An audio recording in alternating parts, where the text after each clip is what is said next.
Dua pelaku pencurian yang merupakan spesialis pembobol rumah di perumahan kawasan Pakissaji, Kabupaten Malang berhasil diringkus petugas Satreskrim Polres Malang. Dua pelaku ini ditangkap setelah melarikan diri ke wilayah Pasuruan.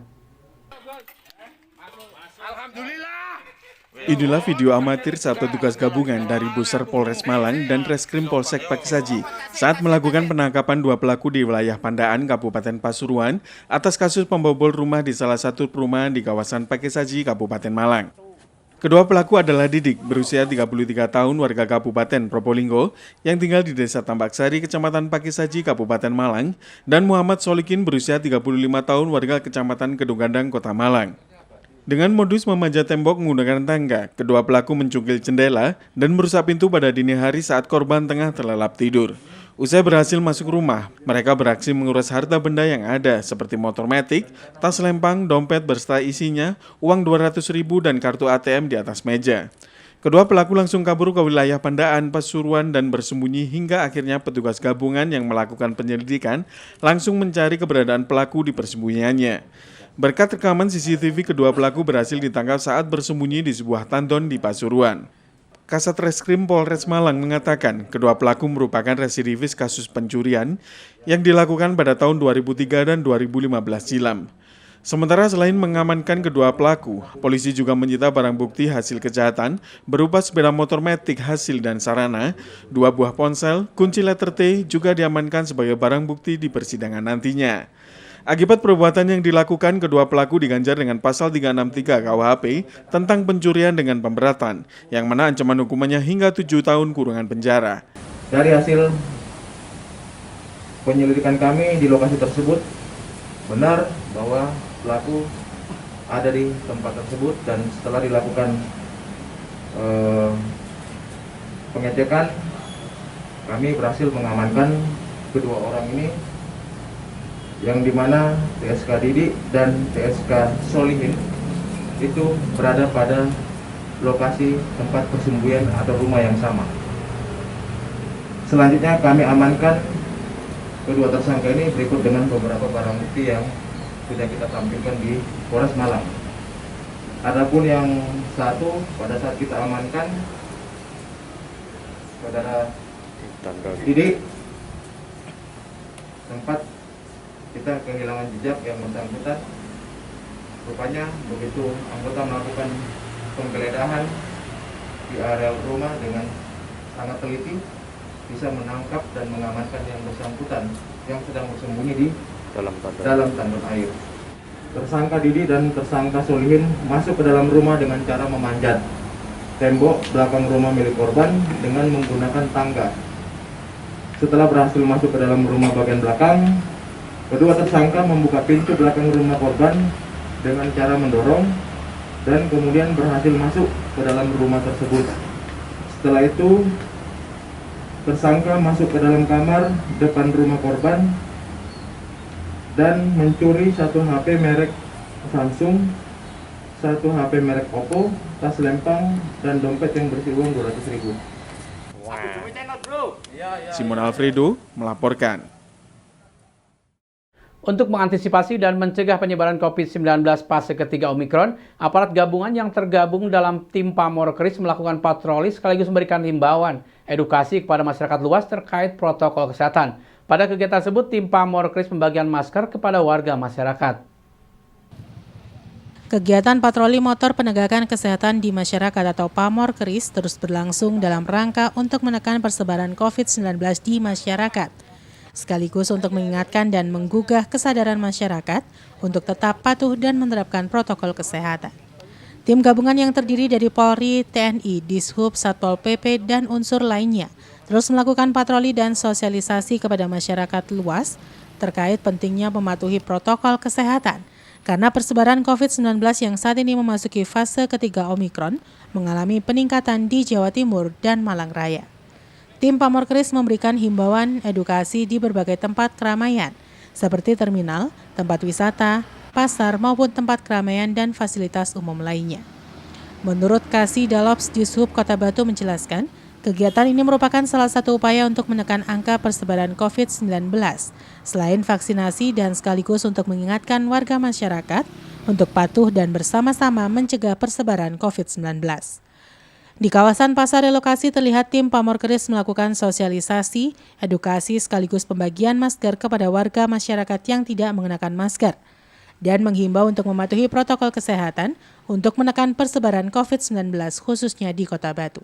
Kegiatannya memang setiap hari kami melakukan yang bersama dengan jajaran samping, melakukan patroli untuk memberi himbauan, teguran maupun peringatan lah kepada masyarakat ya. Di situ pada pengusaha PKL, pengendara jalan, kepada masyarakat umum supaya tetap dengan prokes ya, prokes tetap harus digunakan seperti itu. Pak, di lapangan masih juga banyak juga warga masyarakat yang sudah mulai kendor, Pak. Gimana ngelihatnya, Pak?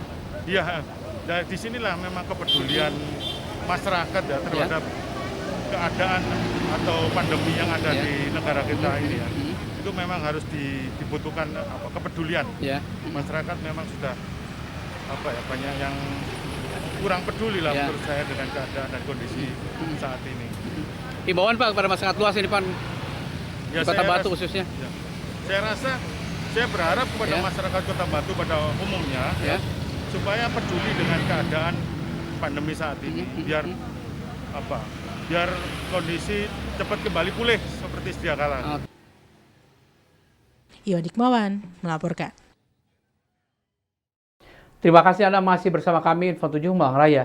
Diduga akibat terkendala cuaca, pasokan di pasaran berkurang, harga cabai rawit dan cabai besar mulai merangkak naik. Namun sayang akibat faktor cuaca, tanaman cabai terserang cacar serta hasil panen mengalami penurunan. Harga cabai rawit dan cabai merah besar mulai merangkak naik kembali sejak beberapa mingguan yang lalu, walaupun kenaikan belum signifikan. Harga cabai rawit ini sempat berada di kisaran 70 ribuan per kilogram dan terus turun sampai di kisaran 18 ribuan di tingkat petani. Saat ini harga mulai merangkak naik berada di kisaran 30 ribuan di tingkat petani.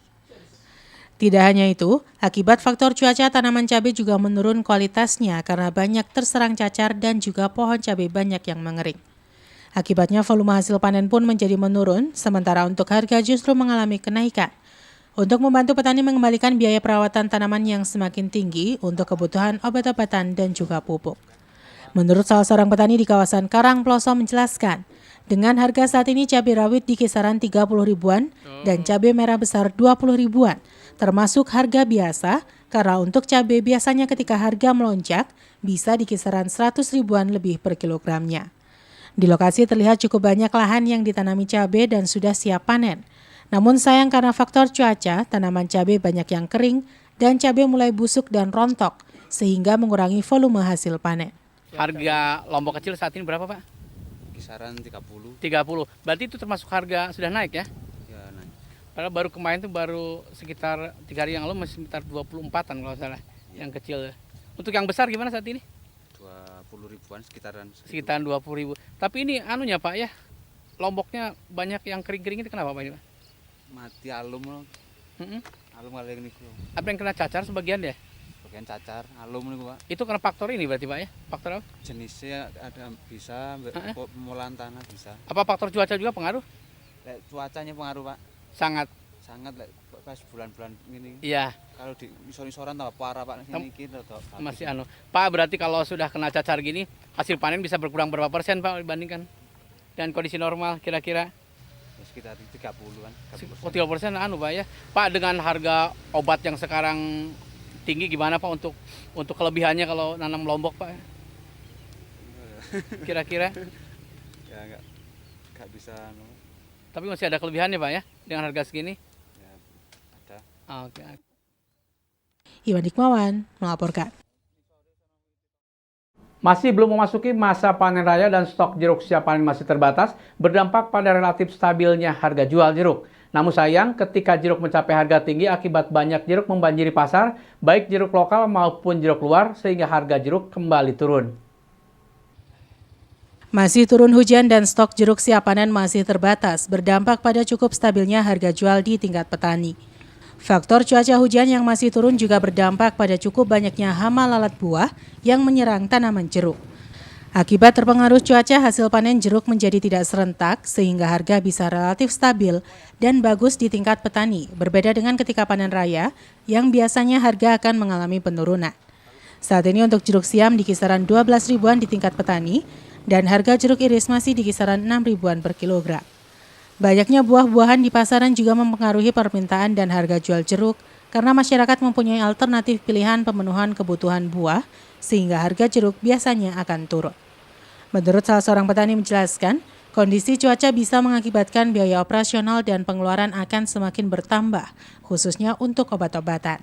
Namun dengan harga jual saat ini akan bisa menutupi biaya pengeluaran. Di lokasi terlihat petani sedang melakukan panen secara terbatas dan sebagian jeruk masih berwarna hijau, serta membutuhkan beberapa bulan ke depan untuk siap dipanen. Namun sayang ketika harga jeruk sedang tinggi, biasanya akan banyak jeruk luar yang membanjiri pasar, sehingga harga menjadi turun kembali. Pengaruh faktor cuaca ke hasil panen saat ini gimana nih? Ya, alhamdulillah ibaratnya nggak bisa semuanya langsung panen. Ya. Ini bergilir. Bergilir Mas ya. Iya. Maksudnya ke hasil panennya kan kalau cuaca kadang-kadang berkurang berapa persen biasanya. Ini bagus. Bagus Mas ya.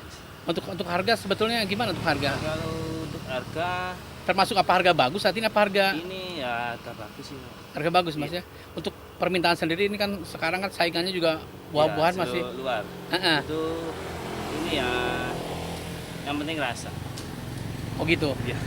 Jadi kalau rasa bagus tetap aja ya. Iya, Masih bisa bersaing. bisa selesai. Bersaing oke. Nah, ini- Kira-kira kalau harga-harga bulan apa yang jeruk bisa mahal ya Mas? Bulan 12. 12. Kenapa itu? Soalnya di sini sudah itu mulai nggak ada jeruk. Gak ada jeruk. Jadi otomatis ya kalau nggak ada pasti. Sudah Paling tinggi harga berapa, bisa mencapai berapa untuk harga jenis apa ini? dari petani 17,5. 17,5. Tapi itu sangat jarang ya. Iwan Dikmawan melaporkan.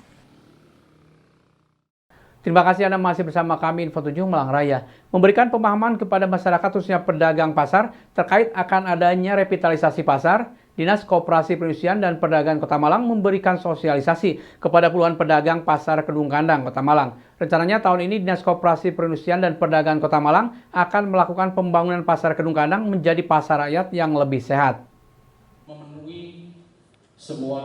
Sosialisasi persiapan revitalisasi pasar tahun anggaran 2022 yang dilakukan oleh Dinas Koperasi Perindustrian dan Perdagangan atau Diskopindak diikuti oleh puluhan perwakilan pedagang pasar Kedung Gandang, Kota Malang. Sosialisasi yang dibuka oleh Kepala Bidang Perdagangan Diskopindak Kota Malang menghadirkan dua pembicara yakni Satpol PP dan Inspektorat Pemkot Malang.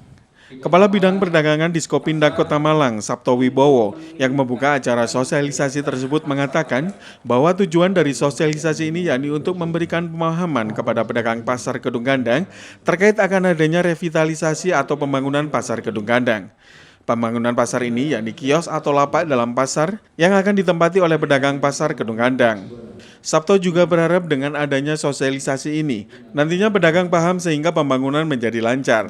Dan di tahun 2022 ini, pembangunan segera diselesaikan dan pedagang yang saat ini menempati Jalan Muharto segera direlokasi ke pasar Kedung Gandang. Sementara pada sosialisasi tersebut, para pembicara menyampaikan materi seputar aturan yang berlaku dalam berdagang. Selain menyampaikan materi, juga dibuka sesi diskusi antara peserta dan narasumber.